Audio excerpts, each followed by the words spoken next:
Good afternoon and welcome to News Central Television. My name is Mazino Appeal. Our top stories this hour. Nigeria police denies Shore torture claims, confirm bail and ongoing investigation. And ex-Jigawa Governor Lamido backs Jonathan as PDP candidate for 2027 presidential election. Also coming up, Cameroon's opposition leader Kamto denounces rejection of candidacy. The details coming up now.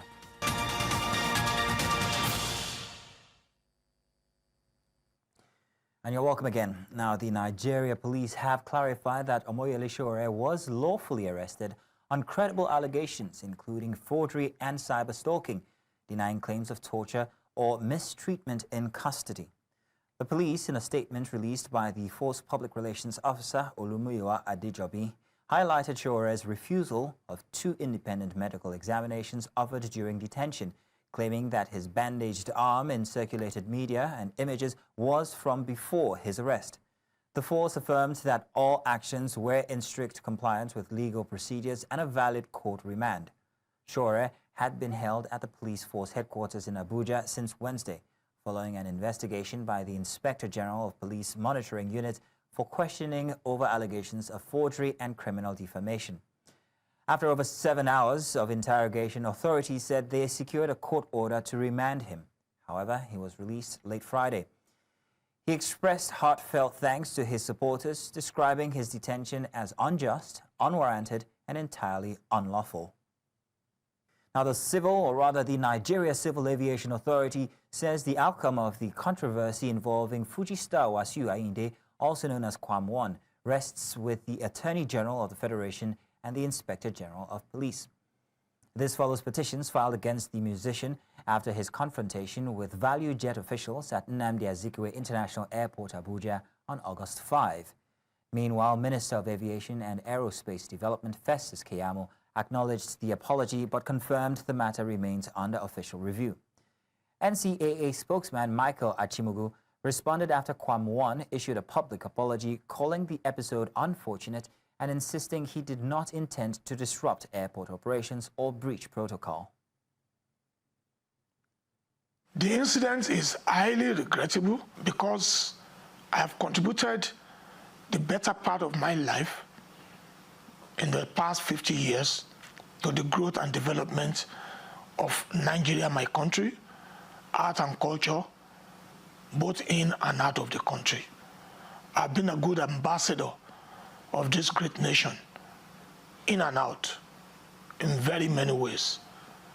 Somebody like me should not be found in such incidents. I accept responsibility and appealing to Mr. President, the country, the Honorable Minister for Aviation, the FAAN, the NCAA, and my fans across the globe to please pardon my behavior. Now, let's talk politics. Former Governor of Jigawa State, Sule Lamido, has thrown his weight behind former President Goodluck Jonathan as the People's Democratic Party's strongest option for the 2027 presidential election. Lamido's endorsement comes amid persistent speculation over Jonathan's possible return to the PDP to contest the 2027 presidential race. He describes Jonathan as an experienced leader who understands governance and works well with others. The PDP chieftain argued that no current member from the South can match the former president's pedigree. Meanwhile, Jonathan, who has largely maintained a low political profile since losing the 2015 election, has not publicly declared his intentions.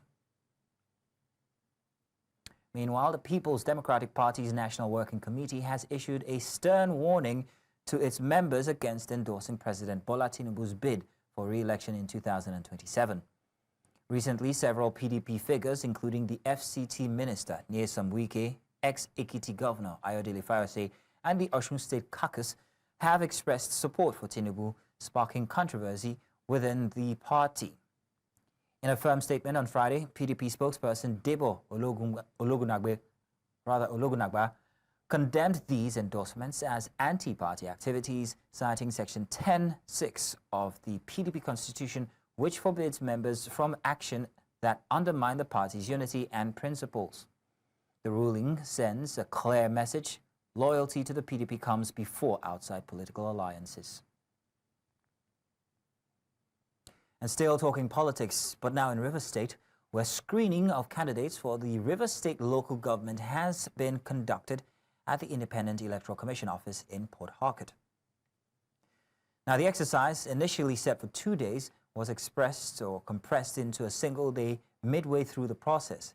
Candidates described the screening as credible and in full compliance with electoral requirements, adding that they are ready for the August 30 poll. But it has not really been easy because we have to meet up the guideline of reset for about 1 weekend now. At least I sleep by 2 a.m. and wake up 4 a.m. to make sure I meet up with the time frame. I've heard most people quarrel with the procedure of the election, especially notices. But what they forgot is that the ignorance of the law is not an excuse. So they forget that this is an emergency situation. And like it has been explained at different fora, at times like this, the president has special powers to suspend certain aspects of the constitution and statutes in order to achieve a common goal, which is what has happened. My credentials were put to thorough scrutiny, and I can tell you for free that with what I've seen, RISEC is ready to conduct a free, fair, and credible election come August 30th. Our campaign program is ready, and in the next few days, we shall hit the ground running. RISEC, like you already know, has its timetable for campaigns, and exactly that we're adhering strictly to. So I can tell you for free that we're ready for campaigns and, of course, the elections. The another step of exercise is to come into RISEC to clear myself. And to the glory of God, here is RISEC, done and dusted, ready for the election on 30th. Now let's move our attention to the West African Examinations Council results glitch, which is taking a new turn each day, as the examination body has announced a significant upward revision in the number of candidates who obtained credit passes in 5 subjects, including English language and mathematics, in the 2025 Senior School Certificate Examination. According to the examination body, 62.9% of the 1,969,313 candidates who sat for the examination now have the required credits, following a review of the results released earlier in the week. The new figure marks a sharp improvement from the initial 754,545 candidates, or 38.32% earlier recorded as meeting the benchmark for admission into tertiary institutions.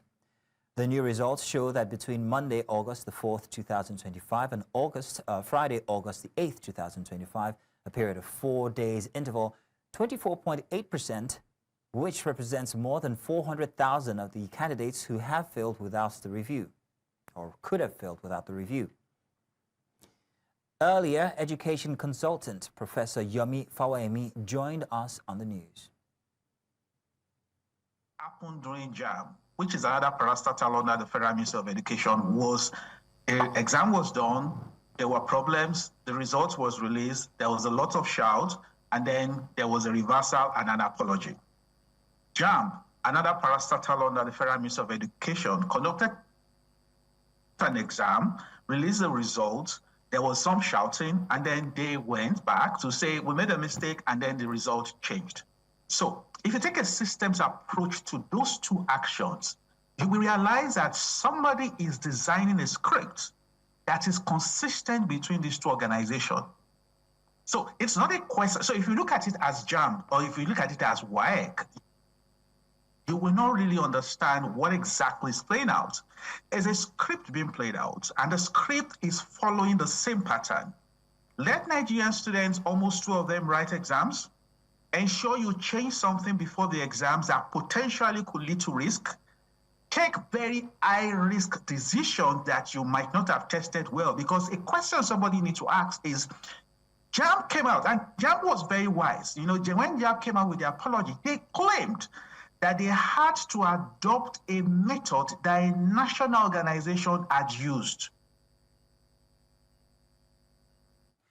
Now, residents of Magodo Phase 2 are raising the alarm, issuing a Save Our Souls plea to the Lagos State government over what they describe as illegal and dangerous construction activities in the estate southeast zone. News Central's Victor Mbadike has more on this report. A damaged fence, a crushed vehicle, a shattered apartment. These are the visible scars of a construction project residents is already causing harm and could cause wars. If it keeps raining and raining, what's going to happen is that all the mud will be pushed to the houses that are there. If you look at the situation now, those people living in the houses, they are afraid that there can be a landslide that will overtake their homes and even kill people. On Monday, when the rain was, pouring, on the other side, we had such a landslide that affected the house. The windows by the side of the house was shattered, and that was what allowed water from the back to come into the house. So stepping outside, I saw my sister, who was seated on the floor and covered in debris. On sighting her, I saw the back of her head broken with blood just pumping out. I had to rush her to the hospital, but checking outside the compound, I saw the car, so one of our car, the Toyota Avensis, smashed, and I saw the building by the side of the house, the building on the valley, two buildings actually, the retaining walls and the whole backyard collapsed into our compound. As you can see the damage it has caused, and it's really been traumatizing. Residents, this is a direct consequence of ongoing construction on a gorge, a landlocked area where any building could spell disaster. At this point, we have nowhere to go to if the government that serve us says they cannot listen to us, they cannot have a sit-down conversation with us. It is very disheartening. Where do we go from here? What else can we do at this point after the write-up other than to seek for the attention of His Excellency, Governor Babajide Sanwo-Olu, to come to our aid? Magodo Phase 2 is also home to a stretch of natural habitat the residents believe should be carefully preserved, but the fear unchecked development could destroy the estate's fragile ecosystem. See, this is like a natural waterfall and is a function of the natural setting of the environment. Now, what this implies is that the rainwater from houses on the other side are flowing into this place. And obviously, if we do not manage it, it will cause environmental impact. Now, if you take a closer look at this environment, you have at least about 50 houses sitting around a potential landslide. And the residents are asking government to put a stop to this project to avert what they call a tragedy, find solutions, and of course, before it becomes too late. In Lagos for News Central, Victor Mbadike. Great. Return, however, stakeholders want more action against circulation and use of high hazardous pesticides. Details of this and more in a bit. Stay with us.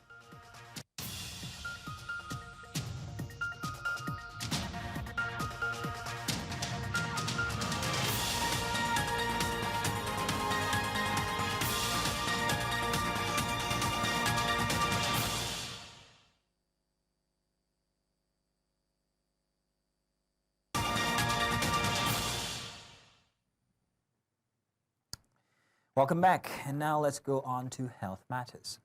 Stakeholders in Nigeria's agriculture, health and environmental sectors have raised an alarm over the widespread use and distribution of highly hazardous pesticides across the country due to poor regulation by government. They say that though these pesticides play a significant role in the agricultural sector, they present deeper, more significant and bigger challenges across public health, food consumption and the environmental sector of the country. News Central's correspondent Sumaya Abubakar presents this report. It was a gathering of experts, health professionals and journalists to deliberate on ways to subdue the spread of highly toxic chemicals in food across the country. A critical concern is that a significant portion of these pesticides fall under the category of highly hazardous pesticides that are used by farmers with their residue found in harvested food crops, a danger to the life and well-being of citizens. If you look at the data On pesticide use in Nigeria, 23,400 metric tons of pesticides are used every year in agriculture and other sectors. As at 2017, Nigerian farmers and agro-based companies spent approximately $400 million on pesticides. Over 65% of the active ingredients in pesticides used in Nigeria are classified as highly hazardous. Many which are banned are strictly regulated in other countries due to serious health and environmental risk. These chemicals are not just harming our crops and soil, they are silently destroying our health, our environment, and our food system. Food sovereignty is being threatened in Nigeria with the use or the dependence on these highly hazardous pesticides. There is no continuous visible enforcement of bans or restriction on non-toxic pesticides. And this toxic pesticide persists despite bans. While advocates say that many of these hazards are banned in countries around the world, they express concern that they find their way into Nigeria. They are also calling for stricter regulation and improved government's efforts to ensure that their circulation is banned in the country.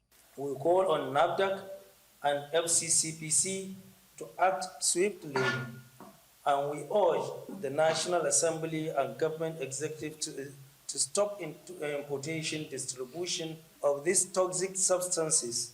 It's a state of emergency for our government to rise up and for us to get the news to everywhere possible. For many here, the gathering is a bold call to action to government to do more in protecting the lives of citizens, those within the farming community and the nation's environment.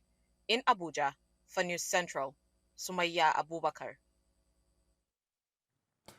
Now, a former chairman of the People's Democratic Party and ex-minister of Agriculture, Audu Ogbe, is dead. He died on Saturday, August 9, aged 78. Ogbe was PDP chairman from 2001 to 2005 and served as minister under late ex-president Muhammadu Buhari. He was also federal minister of communications from 1982 to 1983 during the Shehu Shagari administration.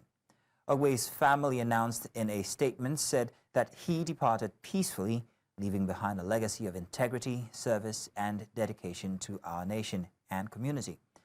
The family statement added that details of the funeral arrangements will be communicated in due course.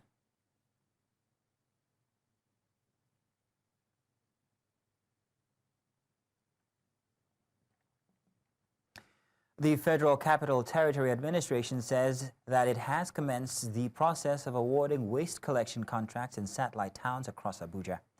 The coordinator of the FCT Satellite Towns Development Department, Abdul Kadir Zulkiflu, made this known to journalists while inspecting a waste evacuation exercise in the Karu district of Abuja. He says that the FCT Minister, Nyesom Wike, has directed the department to clear all dump sites pending the finalization of procurement processes for the new contractors. The main purpose of this waste evacuation is that, initially there has been contracts going on here for the duration of 3 years. I think the contract was awarded since 2022 and the contract elapsed this year in April. So we are now carrying out another procurement process for the new award of contract. The Honorable Minister has graciously given the approval upon that. And you see, the procurement takes some little period of time before it comes to its final conclusion.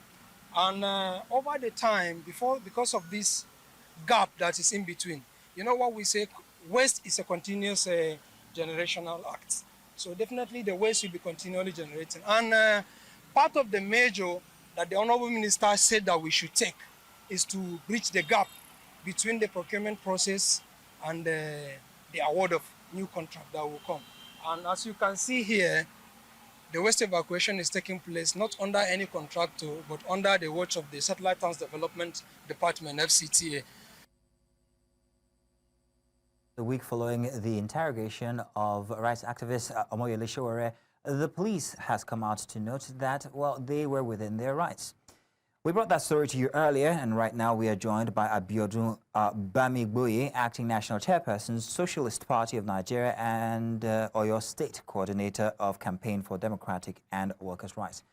Mr. Abiodun, you're welcome. Thank you very much for joining us. I'm hoping you can hear us, and I'd like to know what your response is to the claim by the police that Shore's arrest was lawful and based on credible allegation of forgery and cyber stalking.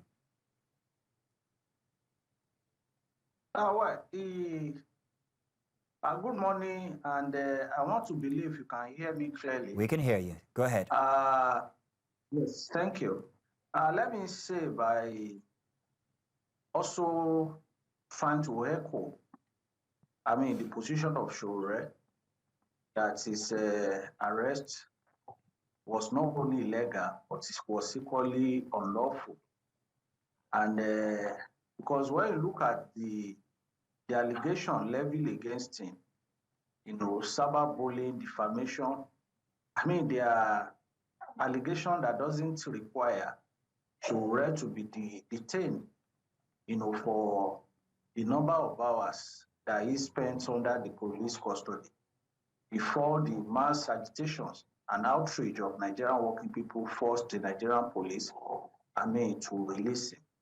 Because if by the allegation, Shore should have, there's a procedure stated by law, that should have been followed by the Nigerian police and even the petitioners, to seek redress from the courts without Shore being detained, and I think it's on this basis that there's no better way than to describe Shore detention, than illegal, unlawful.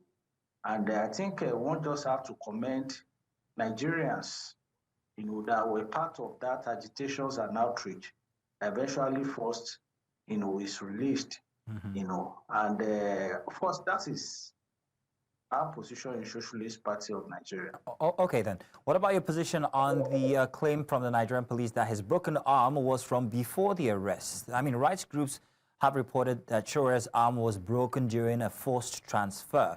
But the police say no, that this was from an earlier instance, and that he has also refused on 2 occasions to be examined by a medical examiner. What do you think? You see the picture displayed, across the social media. You could see Shore's hand, wrapped with bandaged. And not only that, even when he was released last night, you could see its gates, that there was a form of deformation, that he was walking, but that was not the usual way of walking, something that shows that something must have happened to his leg. So even if Nigerian police can be lying, despite all of this, because Shore was visited by media outposts while he was still in the custody of police. And if his hand has not been injured, what is the bandage doing, around his hand? Something might have happened to that. So for police to be saying that nothing happens to Shore, especially his claim of a damage inflicted in one of his hand, it shows that Nigerian police lacks what one can call integrity, because such an important institution should, be characterized, or should be known with truthfulness, objectivity, and integrity. So for them to be claiming that Shore's hand was not broken, despite an obvious video that shows that something, he have bandage wrapped around his hand, and that his gaits, his walking pattern has also be altered. It shows that Nigerian police is not saying the truth. And he further confirmed, what Shore said, that Nigerian police lack integrity. So I hear you when you say this, but has there been any external examination by any medical body regarding his status, whether his arm or his gait, as you say? Do we have any confirmed examination by any medical body to say that he is indeed injured? Well, according to Shore, The only medical personalities that were invited by the police to visit him in detention, while he was in detention, were just maybe 1 or 2 nurses. And to the best of my knowledge, as a rehabilitationist, I know clearly that nurses are not the best medical practitioner that are in the best position to assess such kind of acclaimed injury by Showore. For a better examination, I strongly feel that a physiotherapist should have been invited to examine, his hand to be sure that he has not suffered any fracture, in any of these, whether upper limb or lower limbs. And not only that, an X-ray should have been conducted, to ascertain whether there be fracture or not. In the absence of all of this, I don't think there's any serious medical attention that Nigerian police could claim that they have given to Showore. I haven't claimed that they have broken, his hand. And of course, I reside here in Ibadan, and of course, Showore was detained in Abuja. And since his release yesterday, I've not opportune to speak with him to know how much effort he has made to seek for a better medical attention beyond the cosmetic and tokenistic one that Nigerian police claim was given to him while he was under their detention. I want to say thank you very much, Abiodun, for joining us and giving us your, detailed stance on the matter. Thank you very much. Now, following several media reports of public disturbances leveled against some business premises in Irekpodun, CDA, in Lagos State by the men and task force of the State Ministry of Physical Planning, the residents have protested that what they say is a strategic plan to take over their property. This also led to one of the aggrieved residents reaching out to News Central TV via our X handle to further express his fear of unlawfully losing his property. In this special report, News Central's special correspondent on investigative journalism, Marshal Anthony Onoye, has more.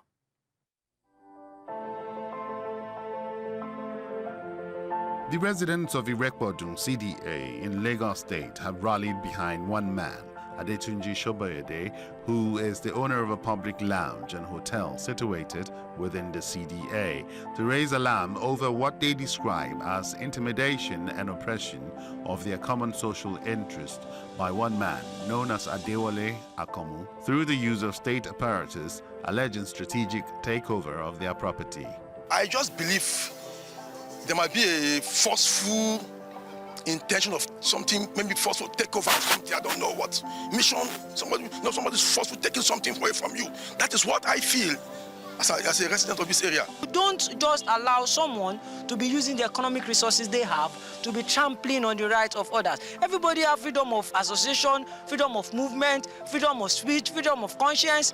You have right to property. This other person to have right to property. If you want to get someone's property and you could not get it at that time, and another person got it, don't be infuriating or trying to frustrate the effort. Mr. Adetunji had reached out to News Central via the comment section on our post on social media X platform, wherein he alleged that his property was about to be taken over by men from the Ministry of Lagos State Town Planning Task Force. So they're just following a fictitious petition by my neighbor here, which his name is Pastor Adewale Akomu, that they have claimed that the residence is unsafe, and based on that instruction, they came to seal up my premises.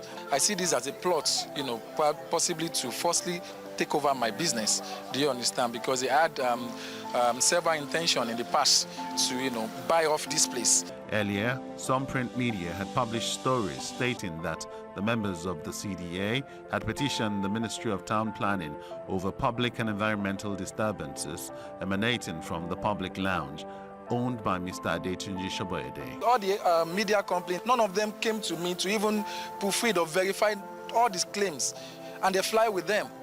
So I had to reach out to News Central. So I'm begging the general public and the Lagos State government. Ogunleye Tunde Samuel is the chairman of the CDA. He denies issuing any petition against the business establishment or any member of the community. The letterhead is with me personally.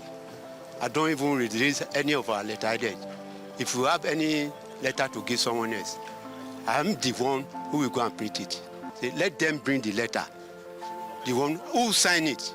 What followed was an action by the members of the Town Planning Task Force who stormed the property, sealing it up and arresting some staff of the hotel. We approached Mr. Adewale Akomu to listen to his side of things. Initially, he refused to speak to us on camera, but later accepted to have his voice recorded. It's not me. I don't work in Lagos. I don't work in government office. I'm not a government official. It's not me. What I know is noise. The truth, you can't cover the truth anywhere in the world. What I know is noise, sir. Mr. Akamu denied having anything to do with recent reports against any member of the CDA, stressing that he only complained on behalf of other members about noisy activities at the lounge in 2023. We then visited the Ministry of Town Planning, seeking audience with the Director of Fiscal Planning, Mr. Adekunle Obikpeng, whom we were told is behind the sealing of the property. He refused to comment. It creates fear in a lot of people that you can actually invest a lot of money somewhere and an individual can forge a document. Now we are worried what the man can do with this issue that is bringing out. Because the hotel doesn't make noise. This very building that I'm on now is the back of the hotel and we doesn't feel any noise. So it's out of heavy. This man is doing this. Because we, the community people, we never experienced this kind of things before. News Central has since written to the Lagos State Commissioner for the Ministry of Physical Planning and Urban Development, seeking answers that we hope could give clarity to the actions taken by the men of his ministry. It is expected that the Lagos State government will look into this matter with a view to resolving it and settling frayed nerves. For News Central, Marshall Anthony Onoye.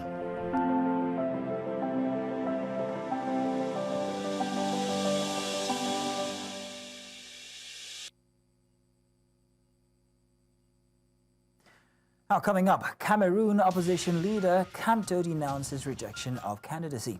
We'll bring you the details of this and more after the break. Stay with us.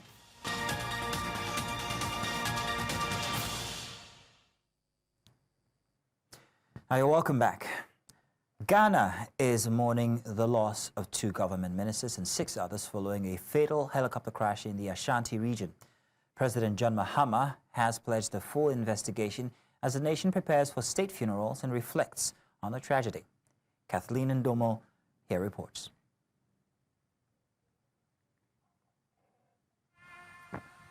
Ghanaian President John Mahama led tribute in Accra for the victims of Thursday's military helicopter crash, a tragedy that has left the nation in mourning.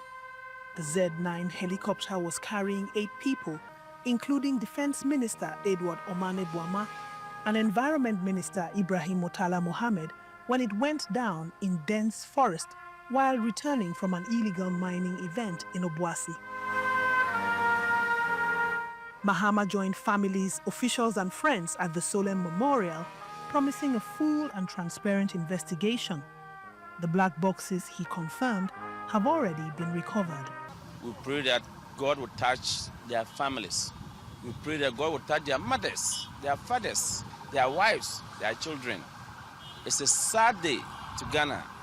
And I will say that Galamsey, this gentleman passed away because we were going to perform national assignment. And this, their untimely death, caught up with them.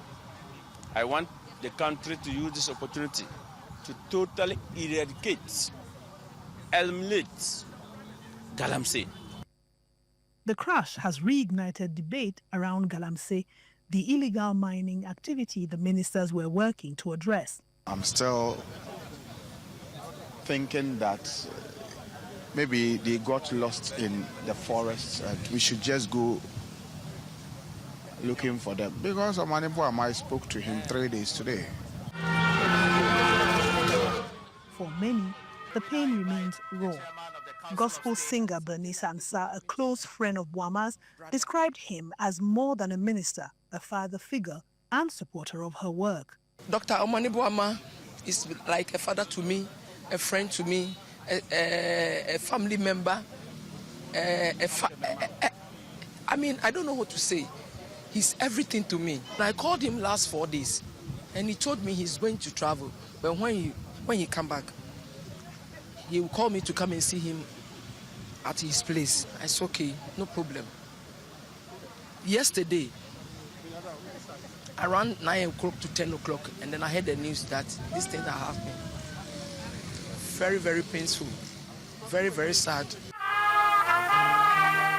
The Ghanaian government has declared 3 days of national mourning, and state funerals are scheduled for August 15th. For News Central, I'm Kathleen Dongmo. Now, Cameroonian opposition leader Maurice Kamto has condemned Constitutional Court for rejecting his presidential candidacy, describing the decision as unfounded. In an address, Kamto accused the ruling authorities of betraying the people without remorse. With the October election approaching, his rejection deepens political tensions as Kamto continues to challenge the entrenched power structures. His outspoken response signals a growing frustration among opposition forces who see the ruling elite as unwilling to allow genuine democratic competition in Cameroon's fraught political landscape.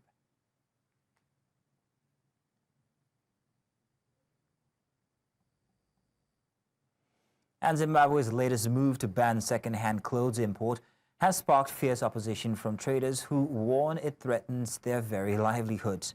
This marks Harare's second attempt in a decade to curb the sale of used apparel.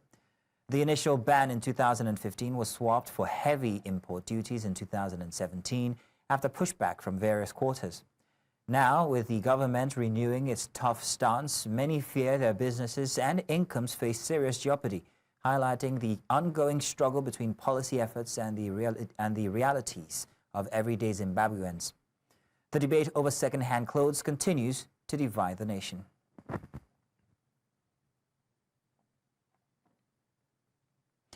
Now, the executive director of Vendors and Traders Organization in Bulawayo, Zimbabwe, Michael Ndweni, joins us on the news for more on this. Michael, you're welcome. Thank you very much for joining us.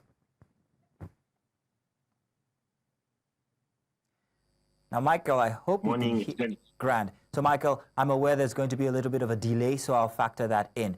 But let me ask, how is the second-hand clothes ban going to impact the livelihoods of informal vendors in Bulawayo? Yeah, there's going to be a huge impact to the livelihoods of informal traders, not only in Bulawayo, but the nation at large, because predominantly people survive on selling second-hand clothes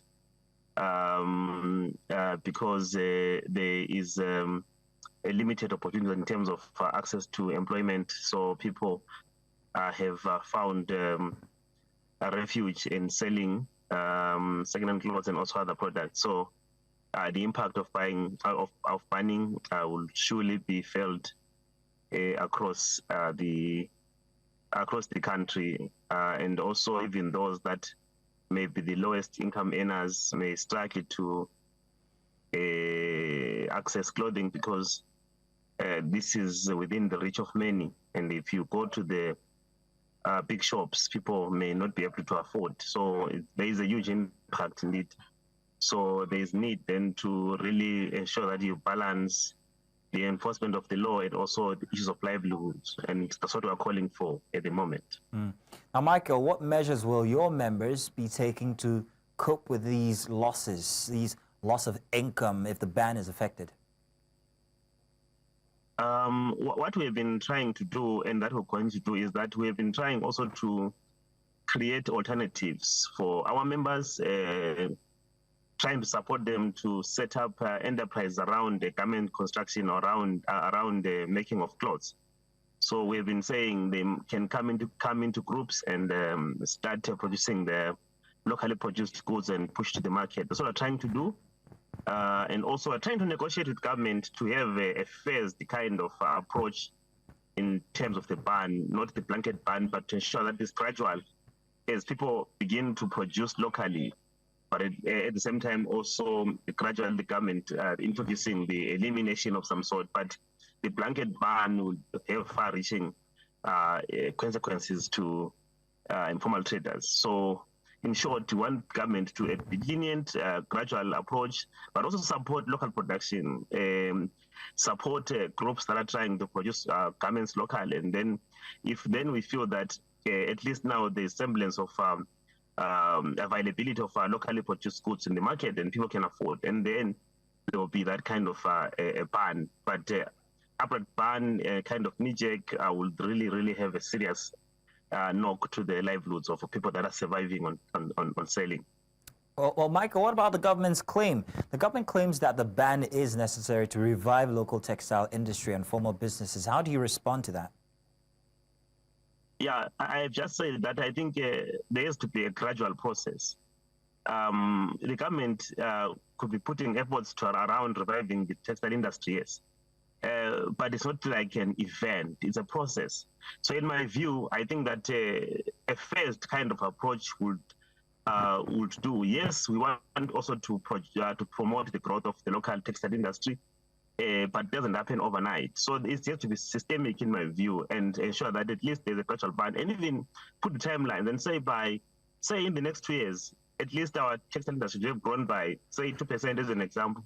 And then if you get that benchmark and then you say, okay, we then phase, we are banning this particular commodity, maybe from the second round clause, we're banning this particular, maybe this particular quantity of what is imported. And then maybe say another 2 years again, 4 years from now, we are banning maybe, if the industry grows, say around 3%, we are banning. So it must be systemic in my view, but just saying we are banning overnight, it will have a huge shock. And my fear is that it will even fuel people smuggling some of the goods through undesignated entry points, which then will actually even have a knock in terms of revenue, because some of the people that are actually trading second-hand clothes are actually paying licenses to local authorities.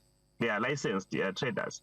So it will also even affect decline of revenue collection in terms of what is collected by local authorities. So that's my humble view and my humble fear.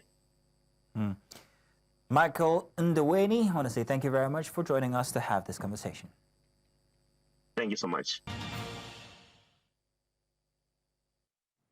World Wrap now, Ukraine's President Volodymyr Zelensky has dismissed any idea of ceding territory to Russia, warning that peace cannot be forged without Ukraine's full participation. Ahead of high-profile summit in Alaska between U.S. President Donald Trump and Russia President Vladimir Putin, Zelensky signaled readiness for genuine peace talks but remained unwavering on Ukraine's sovereignty. Trump hinted that any resolution may involve territorial swaps without offering details. The conflict, which has devastated the region with tens of thousands dead and millions displaced, continues to defy diplomatic breakthroughs.